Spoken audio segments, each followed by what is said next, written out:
ঘন্টার মধ্যে এই পাগলা মসজিদে যে সিন্ডিকেট আছে তাদেরকে তছনছ করে দেবে এবং সবাইকে গ্রেফতার করবে, না হলে কিশোরগঞ্জের সাংবাদিক আগামী 24 ঘন্টার পর বৃহত্তর আন্দোলন যেতে বাধ্য হবে। কিশোরগঞ্জের ঐতিহ্যবাহী পাগলা মসজিদের নিলাম ডাকের সংবাদ সংগ্রহ করতে গিয়ে দুই সাংবাদিকের ওপর হামলার প্রতিবাদে ও আসামিদের দ্রুত গ্রেপ্তার করে দৃষ্টান্তমূলক শাস্তির দাবিতে মানববন্ধন করেছে জেলার কর্মরত সাংবাদিকরা। মানববন্ধন থেকে সন্ত্রাসীদের গ্রেপ্তারে 24 ঘন্টার আলটিমেট দিয়েছে কিশোরগঞ্জ সাংবাদিক সমাজ। এই রাস্তার পাশে সাংবাদিকরা দাঁড়িয়েছে, এটা হচ্ছে লজ্জার বিষয়।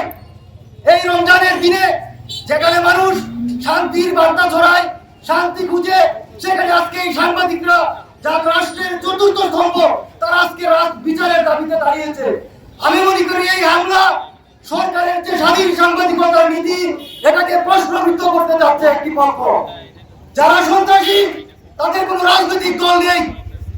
আজকে আমি প্রধানমন্ত্রীর কাছে দাবি জানাচ্ছি, যারা এই হামলার নেপথ্যে রয়েছে, এই সিন্ডিকেটের পিছনে রয়েছে, তাদের বিরুদ্ধে ভেঙে দিতে হবে।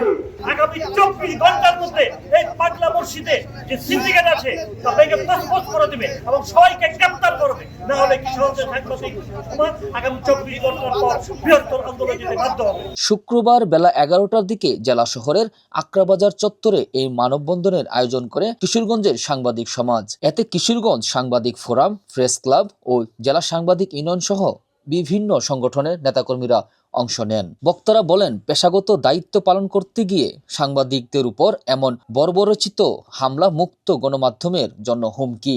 সিসিটিভির ফুটেজ দেখে আগামী 24 ঘন্টার মধ্যে আসামিদের গ্রেপ্তার করতে হবে, অন্যথায় সাংবাদিক সমাজ আরো কঠোর কর্মসূচি দিতে বাধ্য হবে। পাগলা মসজিদে একটি নিলাম সিন্ডিকেট তারা জিম্মি করে রেখেছিল।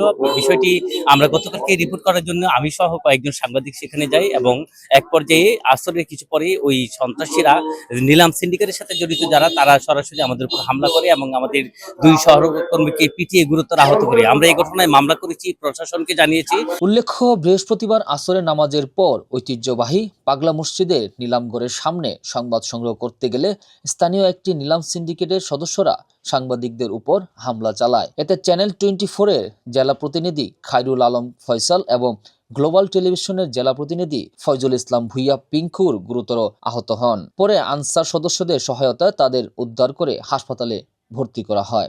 এই ঘটনায় ভুক্তভোগী সাংবাদিক ফয়জুল ইসলাম ভুইয়া পিঙ্কু বাদী হয়ে 8 জনের নাম উল্লেখ করে আরও 8 থেকে 10 জনের অজ্ঞাত আসামি করে সদর মডেল থানায় হত্যা চেষ্টা মামলা দায়ের করেছেন। কিশোরগঞ্জ সদর মডেল থানার ওসি মোহাম্মদ আবুল কালাম ভুইয়া জানান, এই ঘটনায় জীবন ও মনা নামে 2 জনকে আটক করা হয়েছে। অন্যদের গ্রেপ্তারে পুলিশ অভিযান চালাচ্ছে।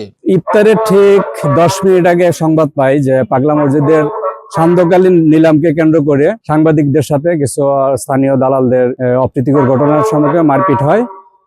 আমি তাৎক্ষণিক আমার টিম নিয়ে হাসপাতাল পরিদর্শন করে রোগীদের দেখি এবং সিসি ফুটেজ সংগ্রহ করি।